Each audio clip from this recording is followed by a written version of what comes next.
टॉरेट्स syndrome. अगर आपके बच्चे में या खुद आप में ये अलामत पाई जाती हैं, जैसा कि अचानक आंखें झपकाना, आंखों को घुमाना, चेहरे की मुख्तलिफ टेढ़ी मेढ़ी शक्लें बनाना, कंधे उचकाना, सर या दूसरे अज़ा में झंझोड़पन पाया जाना, अचानक से फैलाना शुरू कर देना, इतराफ में घूमने लगना, दूसरे लोगों या चीजों को छेड़ना शुरू कर देना पाया जाता है, तो इस वीडियो को पूरा देखें। इसमें आपके लिए बहुत ही मुफीद मालूमात मुहैया की जाएगी, जिसमें बीमारी की मुख्तलिफ हालतें, मरीज के लिए हदायत, बीमारी की पेचीदगियां, तशखीस, मुख्तलिफ फायदेमंद थेरापीज और होम्योपैथिक अद्वियात से इलाज मुआवजा भी बताया जाएगा। तो अपने लेक्चर का बाकायदा आगाज करते हैं। टॉरेट्स सिंड्रोम, इसमें राशा अज़ा का तशंट वाक़या होता है, जिसकी वजह से मुंह से बिला इरादा अल्फाज निकल जाते हैं। टॉरेट्स सिंड्रोम एक असाबी निज़ाम का हादसा है, जिसकी वजह से लोगों को हरकत या आवाजें पैदा होती हुई महसूस होती हैं, जिन्हें टिक्स कहते हैं,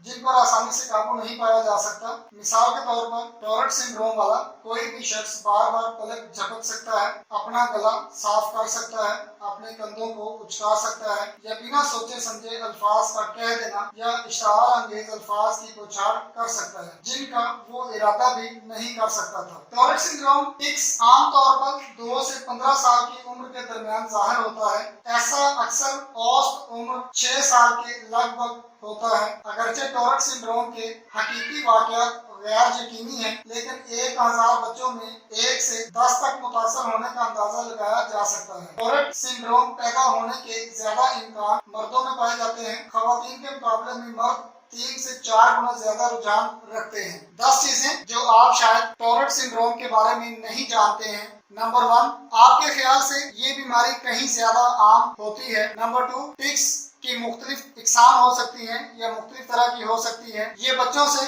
बड़ों में तब्दील हो सकती है, यानी अगर बच्चों से शुरू होती है तो बड़ों में भी जा सकती है अगर इसका इलाज ना किया जाए तो। ये इब्तदाई उम्र से शुरू होती है। वक्त पर इलाज मुहैया ना हो तो मर्ज ला इलाज हो जाता है। ये मर्ज मुज़मन भी हो सकता है, यानी हम इसको कह सकते हैं ये क्रॉनिक भी हो जाएगा। ये मर्ज औरतों की निस्बत मर्दों में ज्यादा पाया जाता है। ये मर्ज जहनीत को मुतासर नहीं करता। अगर टॉरेट्स सिंड्रोम की हम बात करें या टिक्स की बात करें तो ये जहनीत को, इंसान को जहनी तौर पर मफलूज नहीं करता, जहनी तौर पर मुतासर नहीं करता। ये मर्ज मरूसी भी हो सकता है, इसको हम जेनेटिकली भी कह सकते हैं। ये जेनेटिक कोड से भी तब्दीली हो सकती है। ये मर्ज इनहेरिटेंट या विरासत में भी मुंतकिल हो सकता है। ये एक असाबी आर्जा है। हम इसको देखते हैं कि जो लोग हमेशा कस्में खाने की आदत बना लेते हैं, उनमें अक्सर ये बीमारी पाई जाती है। अगरचे टॉरेट्स सिंड्रोम का कोई इलाज मुहैया नहीं किया जाता, लेकिन होम्योपैथी में ऐसी बहुत सी अद्वियात मौजूद हैं जिनके इस्तेमाल से बीमारी पर काबू पाया जा सकता है। जब टॉरेट्स सिंड्रोम में मुब्तला बहुत से लोगों को इलाज की जरूरत नहीं होती है, तब अलामात भी परेशान कुन नहीं होती। अगर इस दौरान होम्योपैथी का इलाज मुहैया हो जाए तो बहुत से मरीजों को शिफा से हमकिनार किया जा सकता है। अक्सर नौउम्री के बाद टिक्स कम हो जाता है या कंट्रोल हो जाता है, लेकिन अगर बीमारी इस उम्र में कंट्रोल ना हुई तो पेचीदगियां पैदा हो सकती हैं। When to see a doctor, हमें डॉक्टर को कब दिखाना चाहिए? कौन सा ऐसा बच्चा है या बड़ा है जिसको हमें डॉक्टर को दिखाना चाहिए या डॉक्टर के पास विजिट करना चाहिए इस मर्ज के हवाले से? अगर आप अपने बच्चों को गैर जरूरी हरकत या आवाजों का मुजाहरा करते देखें तो अपने बच्चे को माहिर होम्योपैथिक डॉक्टर को लाजमी चेक करवाएं या अपने करीबी माहिर अमराज इत्फाल को चेक करवाएं। तमाम टिक्स के इशारे टॉरेट्स सिंड्रोम की निशानदेही नहीं करते। बहुत सारे बच्चों में टिक्स की ऐसी अलामत मिलती हैं जो चंद हफ्तों या महीनों के बाद खुद ही खत्म हो जाती हैं। लेकिन जब भी कोई बच्चा गैर मामूली तर्ज अमल का मुजाहरा करता है, इसके सबब की निशानदेही करना और सेहत की संगीन परेशानियों का इलाज मुआवजा करना जरूरी हो जाता है। रिस्क फैक्टर, हम देखते हैं कि टॉरेट्स सिंड्रोम्स या टिक्स की अगर बात करें तो इसके रिस्क फैक्टर कौन से होंगे। हम बात करते हैं रिस्क फैक्टर की, तो रिस्क फैक्टर में सबसे जो पहली बात हमारे पास आती है वो होती है इसकी फैमिली हिस्ट्री। फैमिली हिस्ट्री में अगर देखते हैं तो टॉरेट्स सिंड्रोम या दीगर टिक्स वायरस की खानदानी हिस्ट्री होने से टॉरेट्स सिंड्रोम की नशोनुमा का खतरा बढ़ सकता है। अगर हम इसकी फैमिली में देखें या अगर कोई पेशेंट ऐसा हो तो उसकी फैमिली में कोई भी बच्चा है या बड़ा है तो वो जेनेटिकली जो है उसमें प्रॉब्लम्स आ सकती हैं, उसकी आगे आने वाली नस्ल में भी प्रॉब्लम्स आ सकती हैं। इसलिए फैमिली हिस्ट्री को भी मद्देनजर रखना होता है। ये केस टेकिंग का खासा होता है। आगे हम बात करते हैं सेक्स की। तो जैसे कि पहले भी बात हो चुकी है कि टॉरेट्स सिंड्रोम पैदा होने के इम्कानात खवातीन के मुकाबले में मर्दों में 3 से 4 गुना ज्यादा होते हैं। यानी कि अगर हम देखें कि ये मर्ज किस में बढ़ रहा होता है तो ये मर्दों में ज्यादा हो रहा होता है। उसमें चाहे बच्चे हों या फिर टीन एज के हों या फिर बड़े लोग भी हों तो उनमें भी ये मर्ज पैदा हो सकता है, लेकिन औरतें इसमें कम होंगी। टॉरेट्स सिंड्रोम की जब हम सिम्टम्स को देखते हैं तो अलामात को मद्देनजर रखते हुए कि अलामात इसमें क्या होती हैं, क्योंकि हमने केस टेकिंग करनी होती है और उसका इलाज मुआवजा फराहम करना होता है। तो टिक्स के हवाले से या टॉरेट सिंड्रोम के हवाले से जो हम बात कर रहे होते हैं, टिक्स अचानक मुख्तसर वक्फे वक्फे से हरकत या आवाजें होती हैं जो टॉरेट सिंड्रोम की नुमाया अलामात हैं। ये मामूली से शदीद तक हो सकती हैं। शदीद अलामात कम्युनिकेशन, रोजमर्रा के काम और जिंदगी के मेयार में नुमाया मुदाखलत कर सकती हैं। टिक्स आर क्लासिफाइड एज, जब हम टिक्स को क्लासिफाइड करते हैं, सिंपल टिक्स में हमारे पास टिक्स इस हालत में अचानक मुख्तसर और तकरार आमेज हरकत पाई जाती हैं। इसमें महदूदात में पठनों के ग्रुप शामिल होते हैं। नंबर 2, कॉम्प्लेक्स टिक्स में टिक्स की इस हालत में नकलो हरकत के वाज़ेह मरबूत अंदाज में पठनों के कई ग्रुप शामिल होते हैं। टिक्स की हरकत में ये भी शामिल हो सकती हैं जैसे मोटर टिक्स या आवाजें जैसे वोकल टिक्स वगैरह। मोटर टिक्स आमतौर पर वोकल टिक्स से पहले ही शुरू हो जाते हैं, लेकिन लोगों ने जिन टिक्स का तज्जिया किया है या तजर्बा किया है वो इनसे मुख्तलिफ है। Common motor tics seen in Tourette syndrome. Simple motor tics की बात करते हैं। सिंपल मोटर टिक्स में हम देखते हैं आंख झपकाना, बच्चा आंख झपकाता है, इरादी तौर पर गैर इरादी तौर पर इस तरीके से हो जाता है। सर झटकाना या इसको हम कह सकते हैं झुनझुनाहट होती है, सर झंझोड़ता है। इसी तरीके से कंधे हिलाना या उचकाना, कंधे उचका सकता है, ये इख्तियारी तौर पर भी गैर इख्तियारी तौर पर भी हो सकता है। इसी तरीके से आंखें टेढ़ी मेढ़ी करता है बच्चा, तो इस तरीके से नाक मरोड़ना या चढ़ाने जैसी बातें होती हैं। इसमें सिंपल टिक्स की बात हो रही होती है। और इस तरीके से अगर हम कॉमन मोटर टिक्स की बात करते हैं जो कि सिंपल है, तो उसमें मुंह की शक्लें बनाना भी शामिल होती है। ये भी एक जेस्चर देने वाली बात होती है। कॉम्प्लेक्स टिक्स की बात करते हैं तो कॉम्प्लेक्स मोटर टिक्स की बात कर रहे हैं तो कॉम्प्लेक्स मोटर टिक्स में जैसे कि अशिया को छूना या सूंघना पाया जाता है। ये एक का स्मेलिंग का या इसको छूने का बड़ा जुनून होता है, किसी न किसी चीज को छुएगा या उसकी स्मेल करेगा। इसे खास तरतीब से कदम रखना चलता है तो उसके कदम जो है वो खास तरतीब से पड़ते हैं जमीन पर। इसी तरीके से फहश या बेहुदा तरीके की हरकत करना या इशारे करना, इससे भी दूसरे बंदे को टीज करने के लिए किए जाते हैं, तंग करने के लिए किए जाते हैं। इस तरीके से फैलाना या मोटर टिक्स की जो कॉम्प्लेक्स मोटर टिक्स में है वो खुद ही बेख्तियारी में ही बच्चा फैलाना शुरू कर देता है, खेलना शुरू कर देता है, या फिर हमने तीन इशारा की हरकतों को बार बार दोहराता रहता है, या फिर इसका मरोड़ना या मोड़ना जो है वो पाया जाता है। कॉमन वोकल टिक्स हैं जो देखी जाती है टॉरेट सिंड्रोम के अंदर, तो हम उसमें देखते हैं common vocal tics seen in Tourette syndrome. Simple vocal tics की बात कर रहे हैं जो कि टॉरेट सिंड्रोम में देखी जाती है। उसमें बच्चे का रोना, गुड़गुड़ाना, घुराना पाया जाता है। इसी तरीके से बच्चा खांसी जो है वो करता है, बार बार खांसी करता रहता है। इसे गले को साफ करने के लिए, गले को क्लियर करने के लिए किसी न किसी तरीके से वो, जिस तरीके से हम कहते हैं कि मारना बार बार गले को, इस तरीके से गले को साफ करते रहते, सेटिस्फेक्शन नहीं होती, लगता है जैसे गले के अंदर कोई चीज अटकी हुई है। फिर इसी तरीके से हम देखते हैं कि बंदा जो है मर्द है या औरत है या बच्चा है, तो वो गले को मार कर जिस तरीके से एक इंसान जो कुत्तों की तरह भौंकता है, इस तरीके से इसकी सिम्टम भी मिलती है। कॉम्प्लेक्स वोकल टिक्स की बात कर रहे हैं। कॉम्प्लेक्स वोकल टिक्स की बात करें तो कॉम्प्लेक्स वोकल टिक्स में इंसान या जो इस बीमारी का मरीज होता है टॉरेट सिंड्रोम का, तो वो क्या करता है अपने अल्फाज या जुमलों को बार बार दोहराता रहता है। जैसे कि मैंने लाहौर जाना है, तो बार बार इसी बात को करता रहेगा, मैंने लाहौर जाना है, मैंने लाहौर जाना है, तो ये चीज चलती रहेगी। इस तरीके से हम देखते हैं बास दफा लोग जो है वो कई किसी दूसरे के कहे हुए अल्फाज को बार बार दोहराते रहते हैं, बार बार उनको रिपीट करते रहते हैं। इसी तरीके से बास लोग ऐसे होते हैं जो बेहुदा फौज या कस्में उठाने वाले होते हैं और इस तरीके के अल्फाज बोल रहे होते हैं जिससे दूसरे बंदे को परेशानी होती है या उसको टीज करने के लिए, परेशान करने के लिए, उसको जलील करने के लिए अल्फाज इस्तेमाल कर रहे होते हैं। In addition tics can, addition के अंदर जो टिक्स हमें मिलती हैं उसमें हम देखते हैं कि बहुत सी इंसान जो तादाद और शिद्दत में मुख्तलिफ होती हैं। अगर आप बीमार, दबाव, परेशानी, थकावट का शिकार हैं या पुरजोश हैं तो इसका नुकसान हो सकता है। टिक्स की अलामत नींद के दौरान हो सकती हैं, वक्त के साथ साथ तब्दील होती रहती हैं। नौउम्री के इब्तदाई सालों में शिद्दत होती है और जवानी में तब्दीली के दौरान बेहतरी आ जाती है। मोटर टिक्स या वोकल टिक्स के आगाज से पहले आपको मुमकिन तौर पर तकलीफ का जिस्मानी एहसास, प्री मॉनिटरी अर्ज का सामना करना पड़ेगा, जैसे इचिंग और टिंगलिंग सेंसेशन और टेंशन सेंसेशन पाई जाती है। टिक्स के इजहार से राहत मिलती है। बड़ी कोशिश के बावजूद कुछ लोग टॉरेट सिंड्रोम से आर्जी तौर पर कमी महसूस कर सकते हैं या टिक्स के साथ ही गुजारा करते हैं। हम इसकी कॉम्प्लिकेशन देखते हैं टिक्स की, या हम टॉरेट सिंड्रोम की कॉम्प्लिकेशंस की तरफ देखें तो कॉम्प्लिकेशंस में हमें जो चीजें नजर आती हैं, कॉम्प्लिकेशन में टॉरेट सिंड्रोम वाले लोग अक्सर सेहतमंद मुतारफ जाते हैं, ताहम टॉरेट सिंड्रोम में अक्सर तर्ज अमल और माशरती चैलेंजेस शामिल होते हैं जो आपकी खुददारी को नुकसान पहुंचा सकते हैं। टॉरेट सिंड्रोम के साथ अक्सर वाबस्ता हालात भी शामिल होते हैं। उन वाबस्ता हालात में जो चीजें शामिल होती हैं वो मुदर्जा ज़ेल हैं।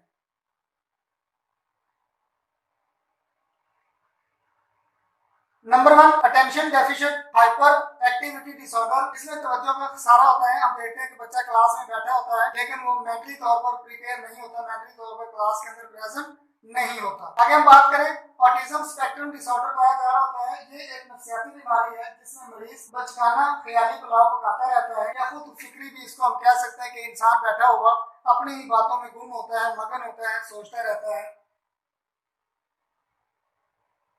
नेक्स्ट हमारे पास ऑब्सेसिव कंपल्सिव डिसऑर्डर है। तो इसके लिए अगर बात करें, ज़हन पर छा रहने वाला एक जुनूनी आर्जा होता है, या हम इसको इस्तरारी आर्जा कह सकते हैं, जो कि बार बार ये मेंटली तौर पर डिस्टर्ब करता रहता है। इससे हम बात करें कि वो जुनून छा जाता है जो एक बात का कि ये करना है तो इसका मतलब वो करके ही रहेगा, करता है, और इस तरीके की एक आदत सी बन जाती है। लर्निंग डिसेबिलिटीज पाई जाती है। सीखने का रुझान इसमें कम होता है, सीख नहीं सकता, तो उसमें चाहे सिंपल सब्जेक्ट सीख क्यों ना हो वो भी सीखने से मजबूर होता है। स्लीप डिसऑर्डर, रात को सो नहीं सकता बच्चा, अक्सर रात को सोता नहीं है और रात नींद की कश्मकश में या इस तरीके से ख्वाबों में या किसी भी तरीके से परेशानी की कश्मकश में पड़ा रहता है। इसी तरीके से रात गुजर जाती है। डिप्रेशन, ज़हनी दबाव पाया जाता है। ये अक्सर देखा गया कि इस तरीके के पेशेंट्स में अक्सर ज़हनी दबाव गिरता है। एंजाइटी डिसऑर्डर पाया जा रहा होते हैं टॉरेट सिंड्रोम के अंदर। इसी कॉम्प्लिकेशन के अंदर pain related to tics specially headaches, ऐसा दर्द जो टिक्स से ताल्लुक रखता है और खास तौर पर सर दर्द।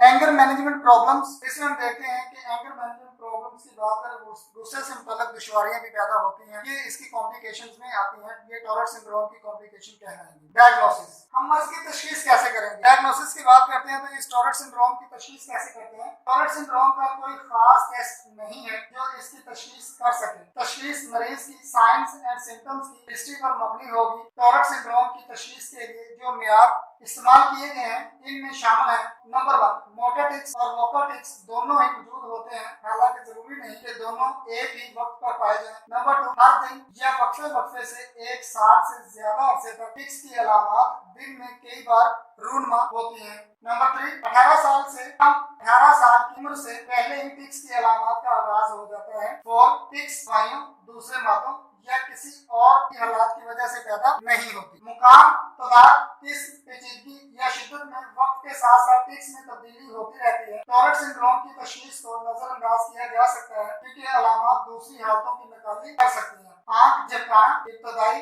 तौर पर विजन की दुश्वारियों या सूंघने का ताल्लुक एलर्जी से मंसूब हो सकता है। मोटर और वोकल टिक्स दोनों ही टॉरेट सिंड्रोम के अलावा दीगर हालात की वजह से हो सकते हैं। टिक्स की दीगर वजूहात को मुस्तरद करने के लिए आपका डॉक्टर कुछ टेस्ट तजवीज कर सकता है, जैसा कि blood test, imaging studies such as an MRI therapy. Tourette syndrome की थेरापी में हम देखते हैं कि इसमें कौन कौन सी थेरापीज इस्तेमाल की जाती हैं। थेरापीज भी बहुत फायदेमंद होती हैं। इस तरीके से हम देखते हैं कि कौन सी थेरापीज इस टॉरेट सिंड्रोम के अंदर फायदेमंद होगी। तो नंबर 1 हमारे पास है बिहेवियर थेरापी। बिहेवियर थेरापी में हम बात करते हैं आदत को तब्दील करने की तरबियत समेत टिक्स के लिए इल्मी सलूक की मुदाखलत टिक्स की निगरानी में आपकी मदद कर सकती है। एहतियाती तदाबीर की शनाख्त करें और रज़ाकाराना तौर पर इस तरीके से आगे बढ़ना सीखें जो टिक्स से मुताबिकत नहीं रखता है। बिहेवियर थेरापी के बाद हमारे पास साइकोथेरापी आती है। साइकोथेरापी इस टॉरेट सिंड्रोम में बहुत फायदेमंद होती है, बहुत ही मुफीद होती है। टॉरेट सिंड्रोम से निपटने में आपकी मदद करने के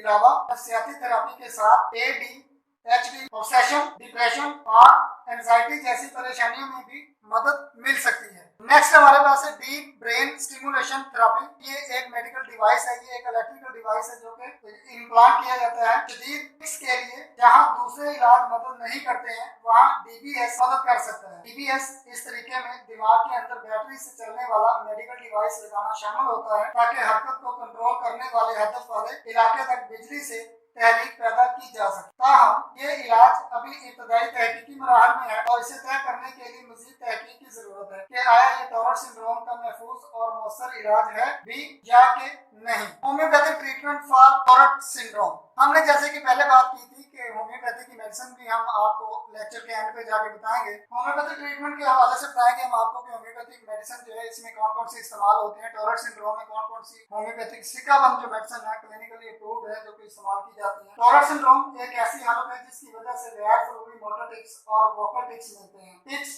इस सिंड्रोम की बुनियादी अलामत जल्दी, आदतन गैर मुतवाज़न तशंजी खिंचाव, उजलात की हरकत या पेशाब करना, आवाज, गाना वगैरह हैं जो बार बार होती हैं और किसी दूसरी बीमारी या अद्वियात के गैर जरूरी इस्तेमाल की वजह से पैदा नहीं होती। सिंड्रोम के एक हिस्से के तौर पर मुशाहिदाशुदा मोटर टिक्स में नाक चढ़ाना, आंख झपकाना, सर झटकाना, कंधों को उचकाना और छूने सूंघने वाली अशिया शामिल है। मोटर टिक्स का होम्योपैथी में बहुत ही फायदेमंद अद्वियात से इलाज मुआवजा फराहम किया जाता है। दूसरी तरफ वोकल टिक्स में अलामात गले को साफ करना, बेजार होना, गुर्राना, सूंघना, फहश अल्फाज का इस्तेमाल करना और एक लफ्ज या फिक्रे को दोहराना जैसे इकदाम शामिल हैं। वोकल टिक्स का होम्योपैथी में बहुत ही मुफीद अद्वियात से इलाज मुआवजा फराहम किया जा सकता है। टिक्स से कुछ पहले एक गैर आरामदा सनसनीखेज एहसास पैदा होता है जिसको एक अहम ख्वाहिश के तौर पर जाना जाता है। इन एहसासात में खारिश, फीलिंग, तनाव में इजाफा वगैरह शामिल है जो किसी खास हरकत या आवाज के फाल तौर पर काम करने के बाद वाज़ेह हो जाते हैं। टॉरेट सिंड्रोम का होम्योपैथिक इलाज तवील मुद्दती बुनियादों पर करते हुए अलामात की शिद्दत और मौजूदगी को कम करने में मुआवन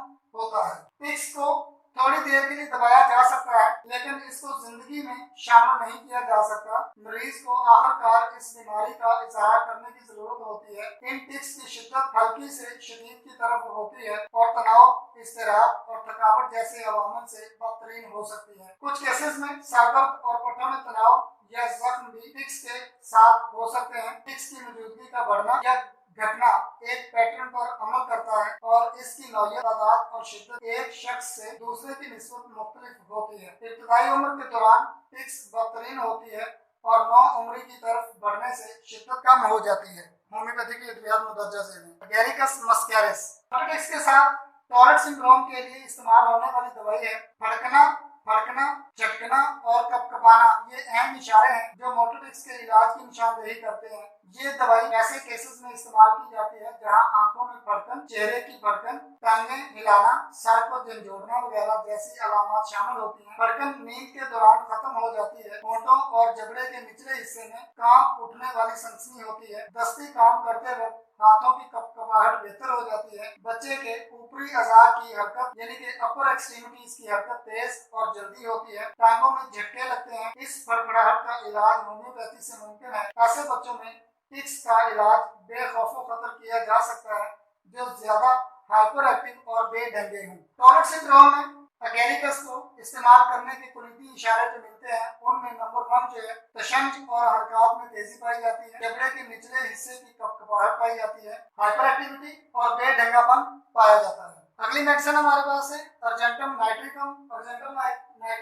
टॉरेट सिंड्रोम में जब इस्तेमाल की जाती है तो इसमें टिक्स के साथ परेशानी भी पाई जाती है, यानी परेशानी की वजह से टिक्स के लिए इस्तेमाल होने वाली ये दवाई है। ये एक ऐसी दवाई है जो इन केसेस के इलाज के लिए इस्तेमाल की जाती है जहां आमतौर पर मरीज को परेशानी का सामना करना पड़ता है। ये दवा बच्चों में बेचैनी और घबराहट को कम करती है और ऐसे केसेस में मददगार साबित होती है जहाँ पट्टों का वॉलेंट्री कंट्रोल मफकूद हो जाता है और जिस्म के अज़ा कांपते हैं। हाथों का कांपना जिससे लिखने में मुश्किल पेश आती हो, टांगों का कांपना और तवाज़ुन का बिगाड़, चलते वक्त गैर महफूज और बच्चों में तेज रफ्तारपन की अलामत होती हैं। मिठाई की इंतहाई ख्वाहिश भी मौजूद हो सकती है। टॉरेट सिंड्रोम में अर्जेंटम नाइट्रिकम दवाई के इस्तेमाल करने के जो कुलीदी इशारे हैं उसमें टिक्स में शिद्दत जो परेशानी के दौरान पैदा होती है, हाथों और पैरों का कांपना पाया जाता है, मिठाई की ख्वाहिश पाई जाती है। ये इसका की नोट सिम्टम है, कुलीदी सिम्टम है। अगली मेडिसिन हमारे पास है हायोसाइमस नाइट्रिकेन। हायोसाइमस भी इस टॉरेट सिंड्रोम में बहुत फायदेमंद दवाई है। ये भी टॉरेट सिंड्रोम के लिए इस्तेमाल होने वाली दवाई है। ये ऐसी दवा है जो इन केसेस में इस्तेमाल की जाती है जहां मुंह चढ़ाना, चीजों को छूने, अज़ाए मखसूसा को रगड़ने और फहश इशारों की शक्ल में सामने आते हैं। बच्चा सोच सकता है लेकिन सवालात का मुनासिब जवाब देने के काबिल नहीं होता। नंगे होने की ख्वाहिश के साथ मैस्के केस, चीजों में बददियानती और मुस्तकिल नाशाइस्ता चहचहाना ये अहम अलामात हैं जो को इस दवा की जरूरत को जाहिर करती हैं। बच्चा बार बार गैर मुतल्लिका हंसी का मुजाहरा भी कर सकता है। हायोसाइनस की टॉरेट सिंड्रोम में पाए जाने वाले कुलीदी इशारे या की नोट सिम्टम जो पाए जा रहे होते हैं, की नोट इंडिकेशंस जो है, उसमें बनावटी सूरत बनाता है, यानी मुंह चढ़ाता है, मुंह की मुख्तलिफ सूरतें बनाता है, शक्लें बनाता है, ना काबिल फहम चहचहाना, हंसता रहता है, नंगा होने की ख्वाहिश या नंगापन पाया जाता है। अगली मेडिसिन हमारे पास है स्ट्रोमोनम। स्ट्रोमोनम की बात करें तो ये वोकल टिक्स में ज्यादा काम करती है। जहाँ पे दो मेडिसिन हमने जो पीछे बयान की है, सबसे पहले हमने बात की एगेरिकस की, उसके बाद अर्जेंटम नाइट्रिकम और फिर हमने हायोसाइनस की बात की। ये तीनों मेडिसिन जो थी वो वोकल टिक्स पे काम नहीं कर रही थी, वो मोटर टिक्स पे काम कर रही है। अब जो स्ट्रोमोनम की बात कर रहे हैं तो स्ट्रोमोनम की बात कर रही है, ये टॉरेट सिंड्रोम तो है लेकिन उसके वोकल टिक्स पे बात कर रही होती है। जो वोकल टिक्स की अलामत पाई जा रही होती है उसमें आती है। ये वोकल टिक्स वाले टॉरेट सिंड्रोम के लिए इस्तेमाल होने वाली दवाई है। ये एक ऐसी दवा है जिसको बार बार वोकल टिक्स के इलाज के लिए इस्तेमाल किया जाता है। जहाँ बच्चा हर वक्त बेचैन रहता है, गैर मुतल्लिका और ना खत्म होने वाली बातें, अकलाना, तोतलापन, स्पाज्मोटिक डिस्फोनिया, आवाज पैदा होने में पेशेंट की कुछ अलामत हैं जो इस दवा की जरूरत की निशानदेही करती हैं। वोकल टिक्स के साथ ये दवा हरकत करने वाले पट्टों पर भी काम करती है। हाथों को मरोड़ना, हाथों से सर के ऊपर तालियां बजाना, हाथ बंद करना और खोलना जैसी अलामत मोटर टिक्स में इस दवा के इस्तेमाल की निशानदेही भी करती है। जिस तरीके से ये वोकल टिक्स में काम कर रही है उसी तरीके से ये मोटर टिक्स में भी काम कर रही होती है। स्ट्रोमोनम की की नोट इंडिकेशंस या की नोट सिम्टम की बात करें तो इसके जो कुलीदी इशारे मिलते हैं वो ये है कि मुतवातर वोकल टिक्स, यानी कि बेचैन पाया जा रहा होता है, बेचैनी बहुत ज्यादा होती है, गले को बार बार साफ कर रहा होता है, आवाज का बैठ जाना पाया जाता है, हाथों का इस्तेमाल मोटर टिक्स की निशानदेही करता है। अगर बोलने की अलामत से कोई और सिम्टम पैदा होगा तो इसका मतलब है कि वो मोटर टिक्स की तरफ इशारा करेगा। अगली मेडिसिन हमारे पास है जिंकम मेटालिकम। जिंकम मेटालिकम भी टॉरेट सिंड्रोम में इस्तेमाल होती है, लेकिन टॉरेट सिंड्रोम में वहां पे इस्तेमाल होगी जहाँ पे इस्तिराब, एंजाइटी, डिप्रेशन बहुत ज्यादा पाया जा रहा होगा। ये एक ऐसी दवा है जो पट्टों के कंट्रोल और हम आंगी में अहम किरदार अदा करती है। निचले अज़ा में इस्तिराब, टांगों की बेचैनी, पाँव को मुश्किल हरकत में रखना, जिसमें झटके लगना और लिखने के दौरान हाथों का कांपना, ये अलामत हैं जो इस दवा की जरूरत की निशानदेही करती हैं। इस दवा का इस्तेमाल इकोलेलिया यानी लफ्जी रट के इलाज में भी किया जाता है, यानी एक लफ्ज को बार बार रटेगा और एक लफ्ज को बार बार दोहराएगा, ये इसमें पाया जा रहा होता है जिंकम मेटालिकम में। जहाँ बच्चे से कही गई हर चीज को दोहराता है। इसका इस्तेमाल चेहरे के तशंगी, फड़फड़ाहट, सर को घुमाना और दांत पीसने में भी किया जाता है। टॉरेट सिंड्रोम में जिंकम मेट इस्तेमाल करने के कुलीदी इशारे या की नोट सिम्टम जो मिलते हैं उसमें नंबर 1 फेजिटिंग, इस्तिराब, दांत पीसना, इकोलेलिया, लफ्जी रट पाया जाता है। उम्मीद है आपको ये लेक्चर बहुत पसंद आया होगा। आप हमें अपनी पसंद का इजहार हमारे दिए गए फेसबुक अकाउंट या फिर व्हाट्सएप नंबर पर या हमारे चैनल के कमेंट्स बॉक्स में कमेंट्स करने की सूरत में कर सकते हैं। हमारी हौसला अफजाई करने के लिए अपनी मुफीद आरा से जरूर आगाह किया करें ताकि हम आपके लिए मजीद बेहतर से बेहतर मेडिकल की मालूमात आपके साथ शेयर कर सकें। Thank you very much.